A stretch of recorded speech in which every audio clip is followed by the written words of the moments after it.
Thanks everyone for joining on this Defendify webinar. Really excited about being joined here with Anthony and Ellie. We're going to learn all about this new certification for the security industry.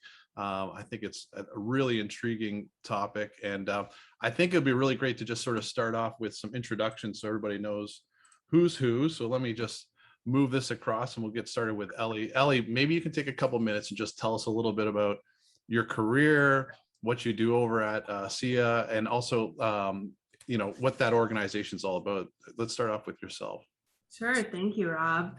So my name is Dr. Ellie Voorhees, and I am the Director of Learning and Development for Security Industry Association. I've been with SICC for coming up on 3 years. And before I joined the SICC team, I worked for a research center at the University of Southern Mississippi, which is the National Center for Spectator Sport Safety and Security, long title, but NCS4 for short. And when I started my career there, their main programs were developing training through FEMA and DHS funding for sports stadium operators. So really a lot of law enforcement, emergency managers, what we would call an end user, really the practitioner base.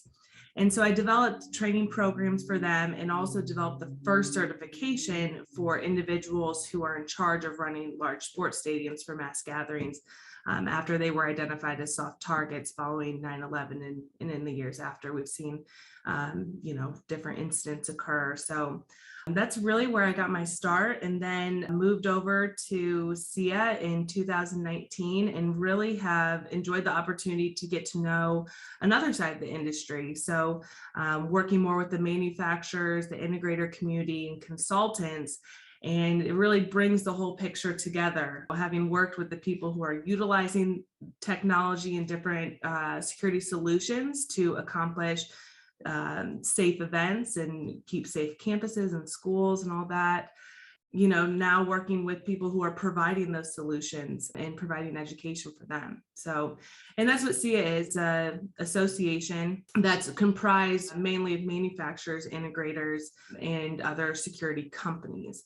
And, we create a lot of valuable resources for our members in terms of developing standards for security products, hosting conferences. We just got through with ISC West, and we'll have ISCEs coming up this fall with a few other events going on virtually as well.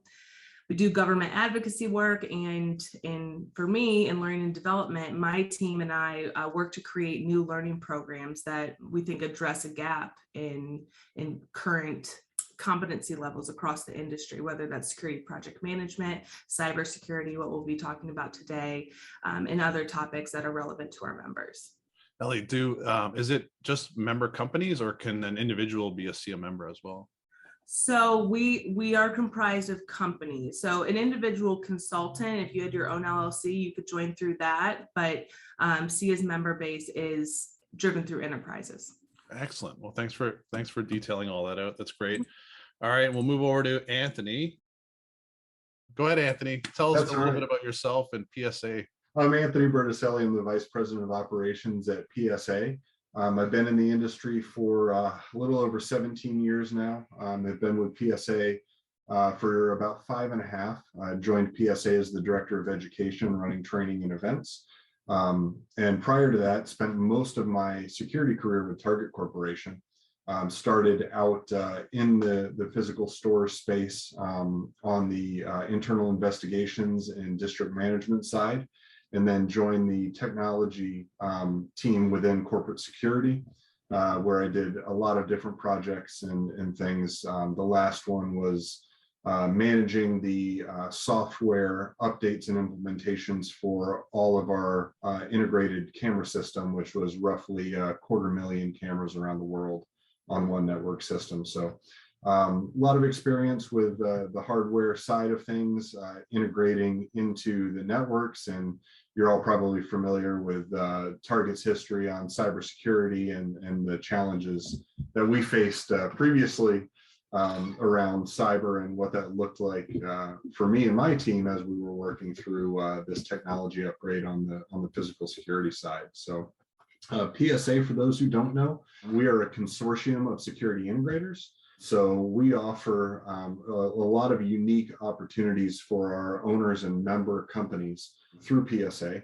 So as a part of PSA, not only do we act as a virtual distributor for roughly 200 vendors, but we also offer unique educational opportunities, training credits, special financing terms for our owners, and a lot of other benefits that are designed to help make our integrators the best companies they can be in the markets that they serve. That's great. And Ellie shared a little bit about the show that they put on. Do you mind talking a little bit about your educational, events that you folks do too? Yeah, so we do a handful of events. We obviously partner closely with Ellie and SIA on ISC West, where we run an education track there. But our flagship educational event is called PSA Tech. That is open for anyone in the industry to attend. It's typically every April or May. It's going to be in May of 2022 at the Sheraton in Denver again. And it is unique because it's an educational event with an exhibit show, as opposed to an exhibit event with education. And so we really focus on, the high level education for all levels of integrator. So whether you're an individual contributor all the way up to the C-suite, we have tracks of education focused on everyone at the companies to come in and learn. We also partner with our vendors there to offer product certifications and things that you may not be able to get in other places other than direct from the vendors. And then we have our leadership convention as well, which is for our owner companies. And that is an event that takes place in the fall. It's in San Diego this year in October. And that is specifically focused on higher level leadership education, more content that's driven around business practices and how they can lead their companies better. Great, thank you. Everybody can go online and check out those different options.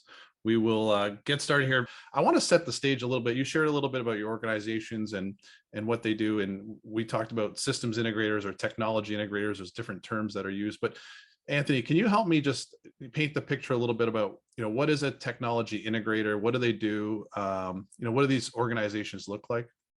Yeah, sure.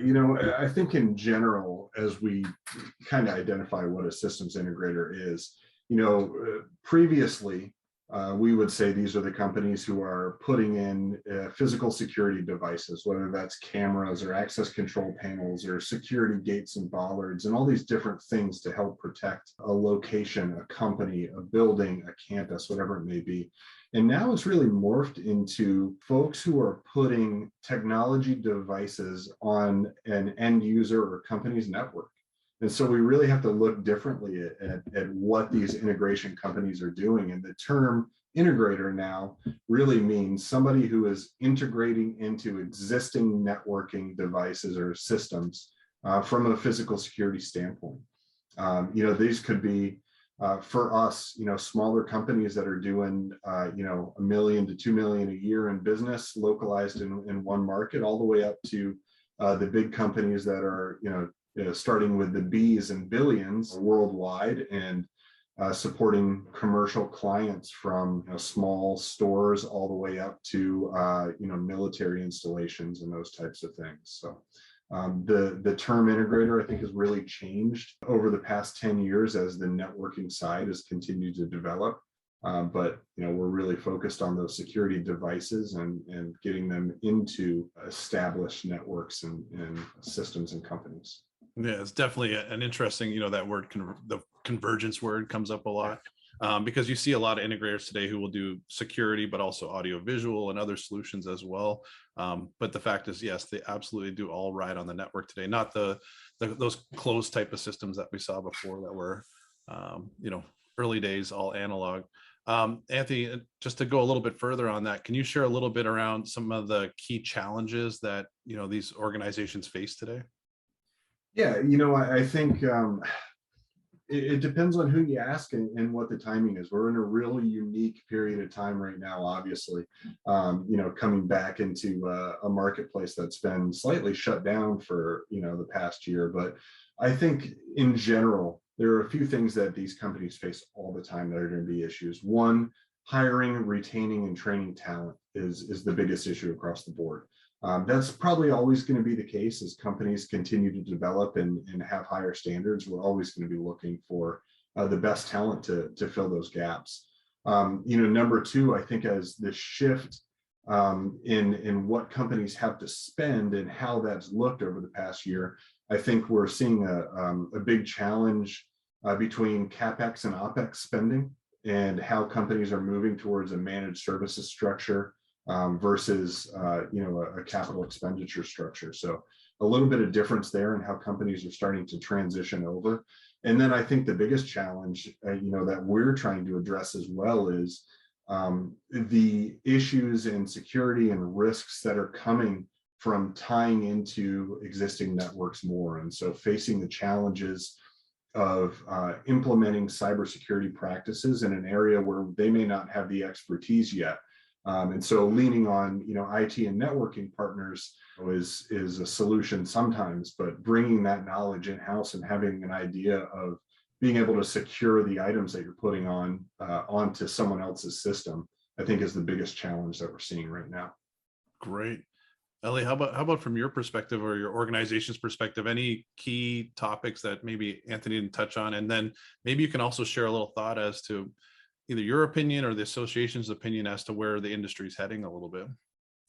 So I would really echo what Anthony said. One thing we hear consistently is, talent management or workforce development. Everyone's looking to hire good talent, but what we want to do is, one, figure out how to attract good people to the security industry, reaching out to colleges, community colleges, even high school students, to show them the opportunities that exist within the security profession and how you can really have a great career in the security industry. And then once we get, people who are graduating with engineering degrees or computer science degrees, how do you educate them to be an effective member of your team? So how do you establish that high level performance and then encourage continuous education as they, grow with the company, or as you try and move them up into other positions? So that's something across the board we hear all the time, and especially for cybersecurity. Some of the recent breaches that we see on a national level, this administration has denoted that cybersecurity education is fiercely needed across the board. And so as a security industry, we should really be leading that, putting out education to make sure our constituency of security professionals is educated on the evolving threat landscape, defense measures, and other strategies to maintain good cyber hygiene. Yeah. So you mentioned about like the high school students and trying to attract them into the industry, because everyone keeps talking about a talent challenge and trying to get the right people on board. I did a podcast a couple of months ago, maybe it was last year, and it was with a bunch of high school students who were taking a cybersecurity course. So here in Maine, there's a program called Paths. And what the students can do is they can spend half their day in regular school and then half their day into the trades. So you can become a carpenter, an electrician, a plumber, and they added cybersecurity to that. So I had a conversation with these sophomores who were saying I've been practicing hacking since I was 11 years old, and I'm going to go into cybersecurity. Like amazing talent. So I agree with that. It was an interesting conversation with them, but your approach of trying to attract them in early, I think, makes a lot of sense. Let's talk about cybersecurity to begin with, and maybe Ellie, you can chime in a little bit here and share your thoughts. But the integrators themselves, Anthony was sharing around how they're connecting IP-enabled devices into networks and corporate networks and trying to do that correctly.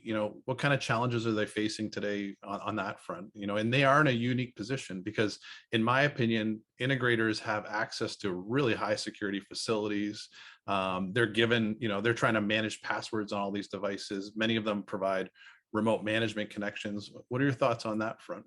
To address that challenge, many are investing in training, and we've seen an uptick in training participation from a virtual setting over the past year.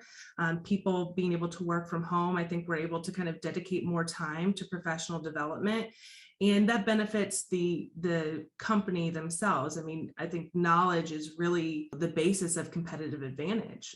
Being able to demonstrate that your employees meet a certain level of competence can be a sales differentiator and can really help you stand out and win deals. I think also, and as Anthony mentioned earlier, the move to the security as a service model, I think that also helps for helping clients maintain their systems. When you have qualified employees and you're not, finishing a project and leaving, but you're maintaining that relationship, I think that creates a trusted relationship, could lead to more business down the road, but also make sure that when people leave that organization from the time of a project's end, if new people come in, they're educated on those systems. You're making sure that your clients are continuously assessing their own cyber risks and maintaining good cyber hygiene. Which leads us to this new certification. So I was sharing with Anthony before that way back in the day when I was 18 years old, I got a degree in security system design and installing cameras and alarm panels and stuff. So when I see these certifications coming out and new concepts around them, I think it's really exciting. Ellie, you mind sharing a little bit about where tell us a little bit about the certification and where it came from, and tell us a little bit about behind its development. Sure. So, about 2 years ago, we were having conversations, SIA, PSA, and security specifiers. And that's Ray Kalum's group, who's a group of consultants. And they were, recognizing that there was this gap of, physical security installers and technicians not having cybersecurity awareness, but putting these devices onto a network. And so, as we kind of thought about that, we said, let's put out a needs assessment to each of our membership bases and see what the response is. And overwhelmingly, there was great support from consultants, from integrators, and even manufacturers that this was indeed a knowledge gap that needed to be addressed. So we put that needs assessment out last fall and began development in January of this year. So it's been a pretty quick development process, but following a rigorous methodology. So we pulled together a focus group of subject matter experts who are knowledgeable of these positions and what someone needs to know. And in that process, you develop a list of competencies, and we group those into core domains. That provides a blueprint that's known as a job task analysis. You take that job task analysis, or JTA, and then you send it out to the broader industry of people who are actually performing that work, current installers, current technicians, and have them rate each competency statement to say, how important is this to the work you perform and how frequently do you perform it? That provides a statistic and will help us determine inclusion of what should be included on the exam. So once we had that information, we had another group of SMEs come together and write exam questions. And then following PSA Tech, we had a group of PSA members take the first draft or the first version of the exam as a beta test. And that provides additional statistics to evaluate item performance. So we make sure we're really getting good questions. And there's kind of a science behind how all that works as well. So we officially launched the program in June of this year. And the response has been really great from the industry. That's excellent. So Anthony, for you, there's a lot of cybersecurity certifications in the IT industry and the cybersecurity industry. So why specifically make one for the physical security industry? Like, what gap are we filling here? Yeah, I think you just started to answer the question yourself, right? This is uniquely designed for the physical security industry.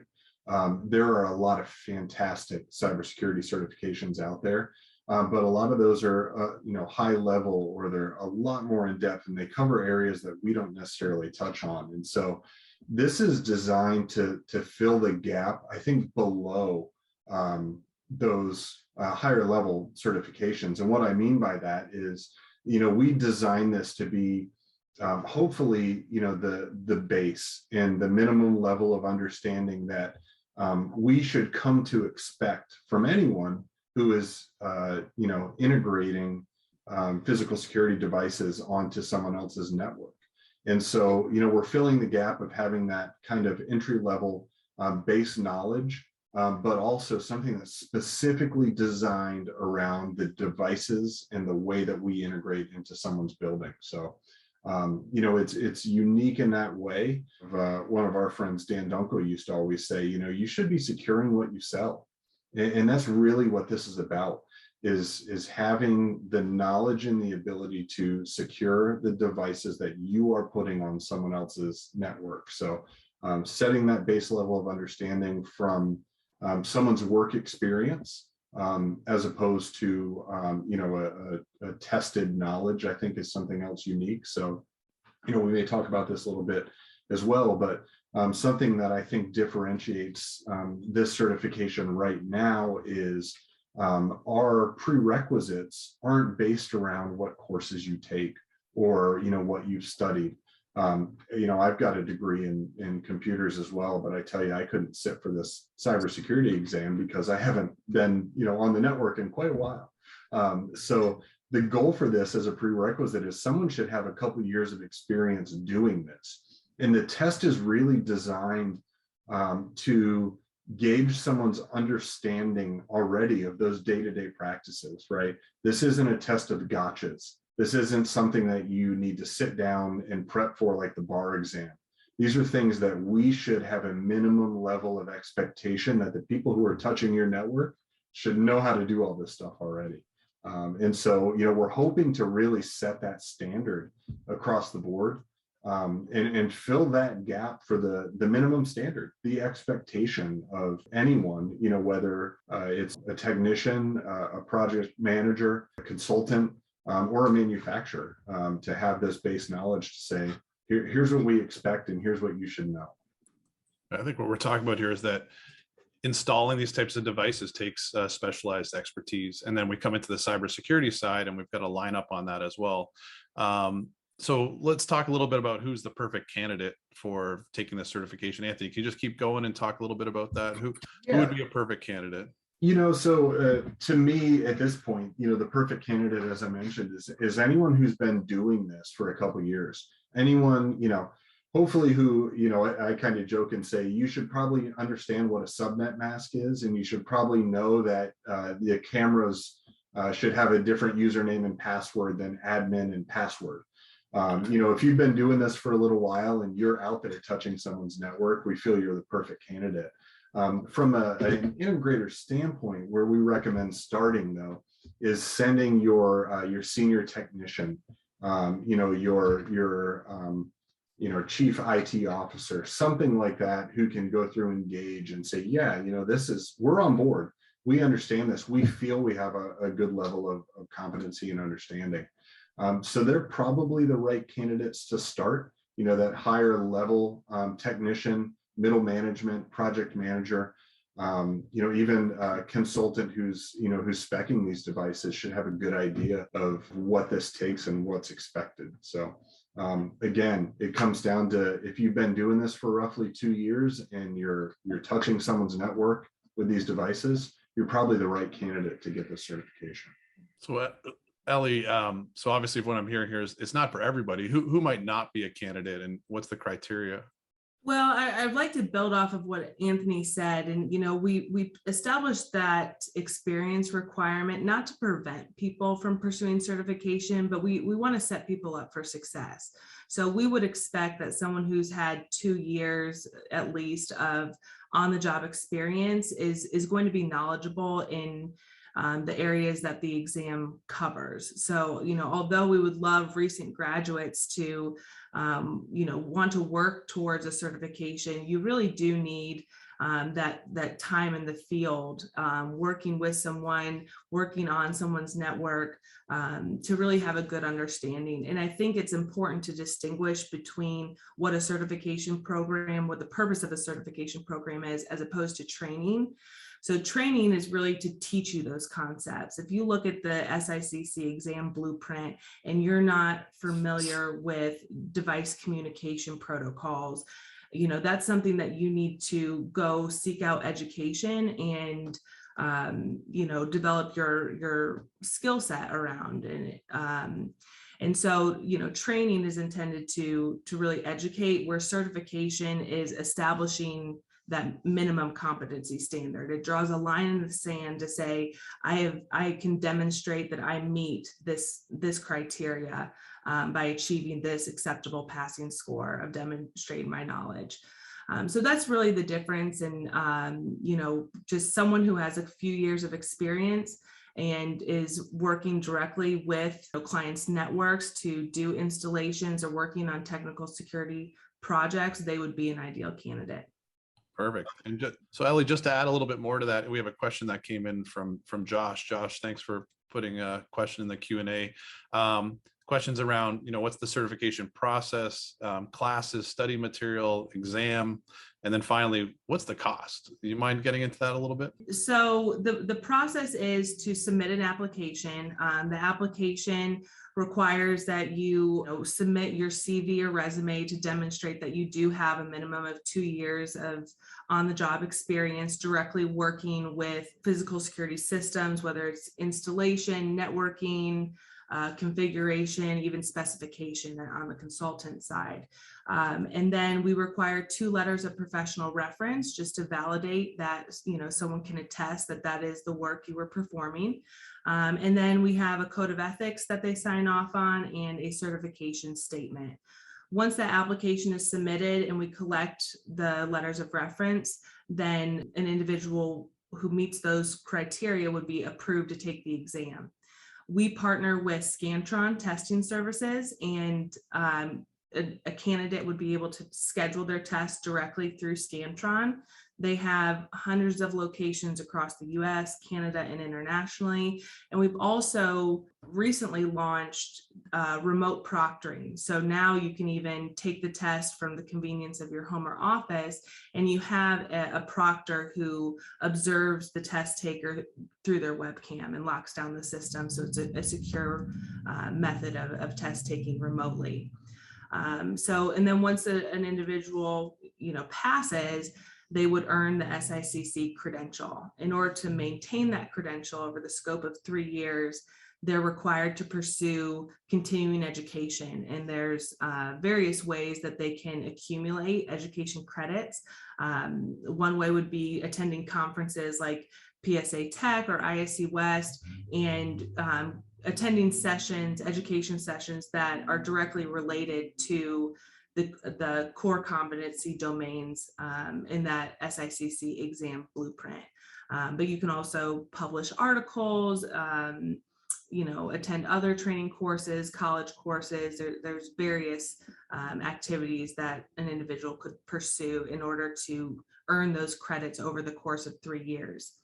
As far as price, for SIA members and for PSA members, the application price is $299, and for non-members, it's $349.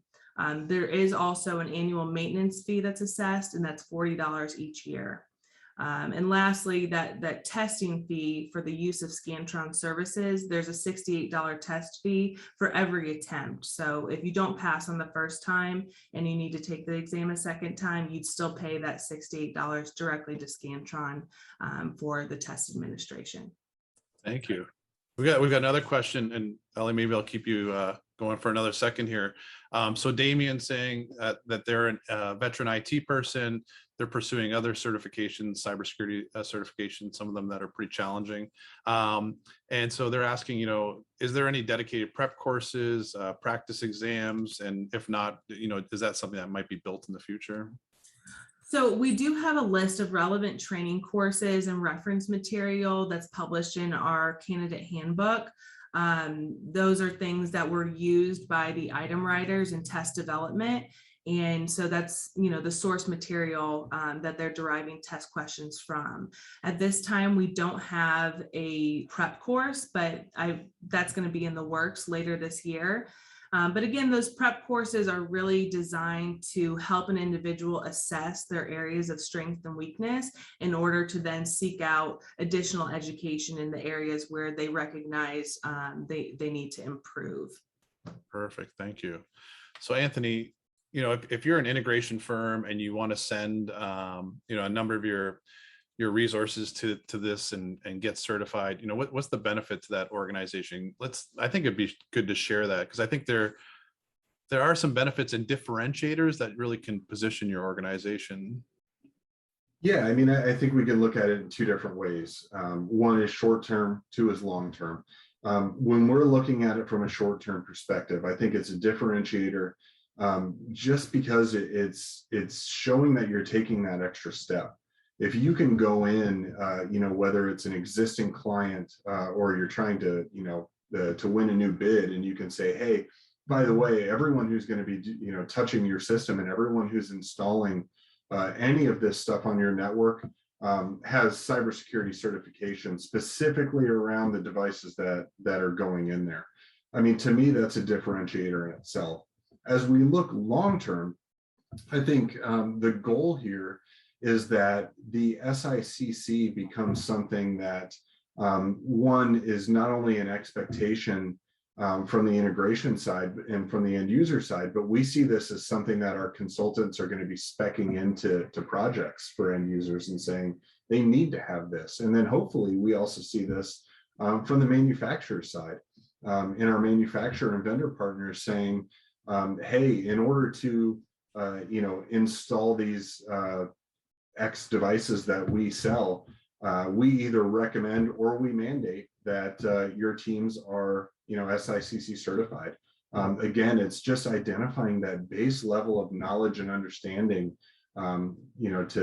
to work with these devices on an end user's network. So I think it becomes a huge differentiator. One, if you're going in for a project that SICC is spec'd, obviously, if you have it, you're in the bid right off the bat.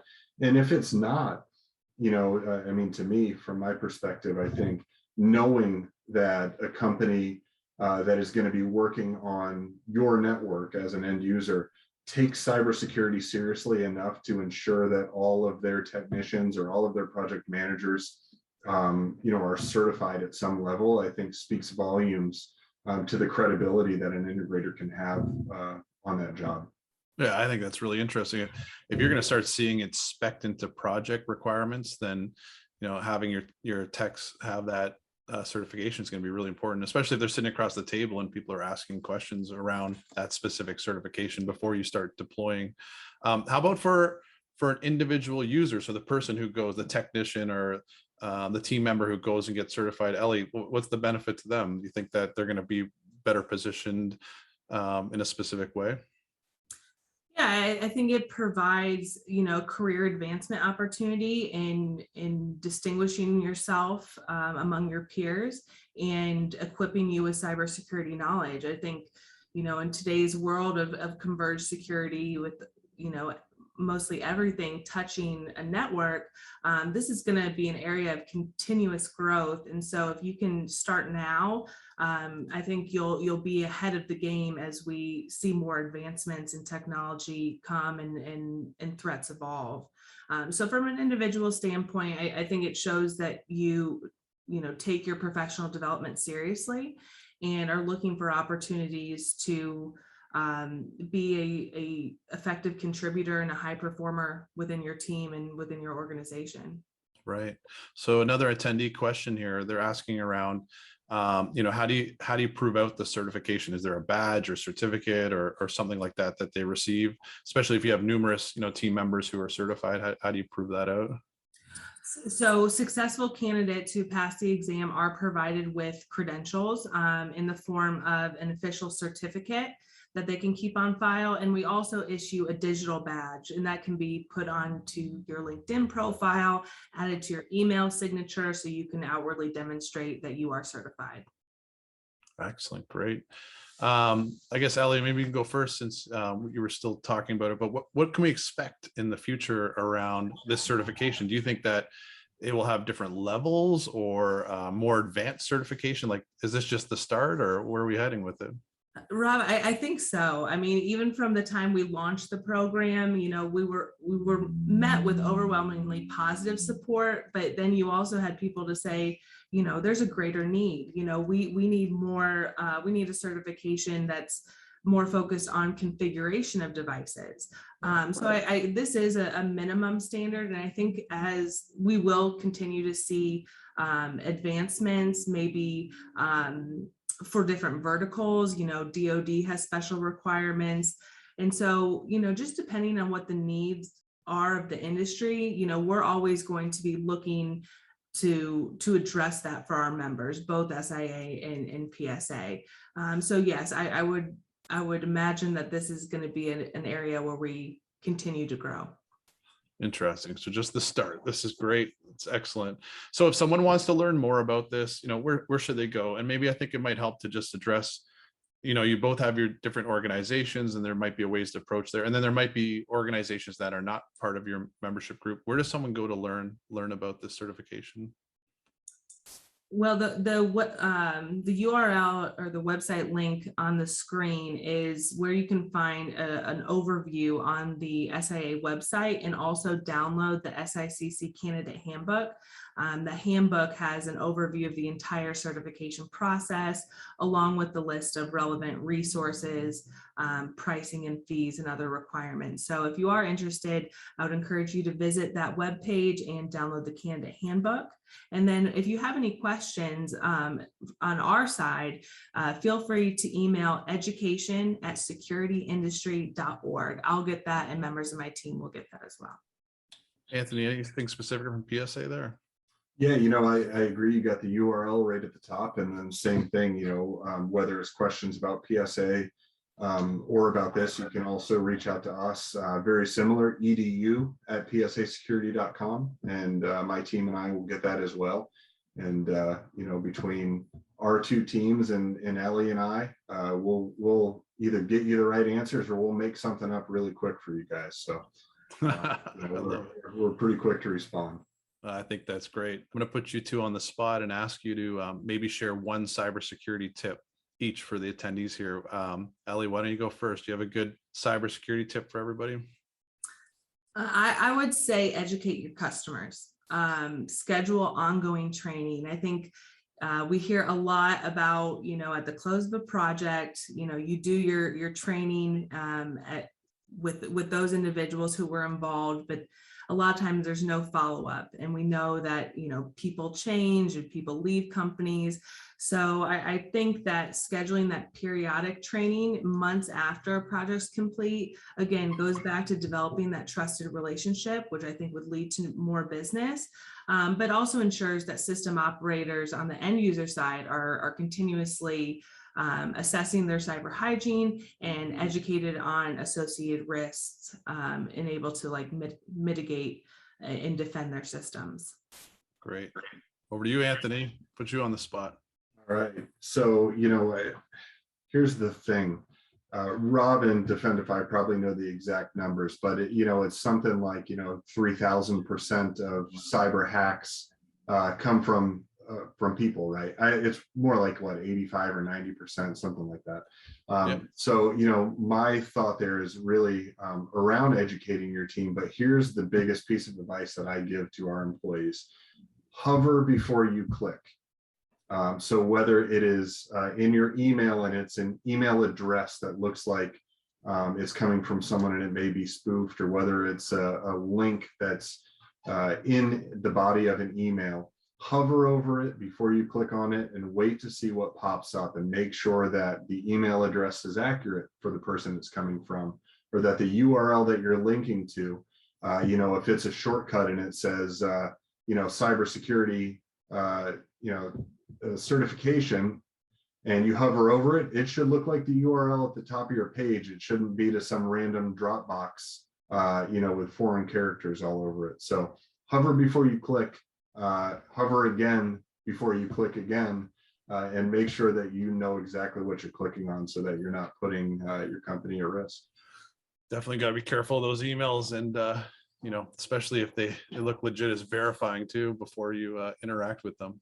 Well, thank you to both of you. I really appreciate you coming on. I think that it's awesome when I see the security industry moving forward with improving on the cybersecurity side. Again, if anybody wants to learn more about this great new certification, head to one of those websites. And Anthony, Ellie, thanks so much for your time today. Thanks for having us. Likewise. Thanks, Rob.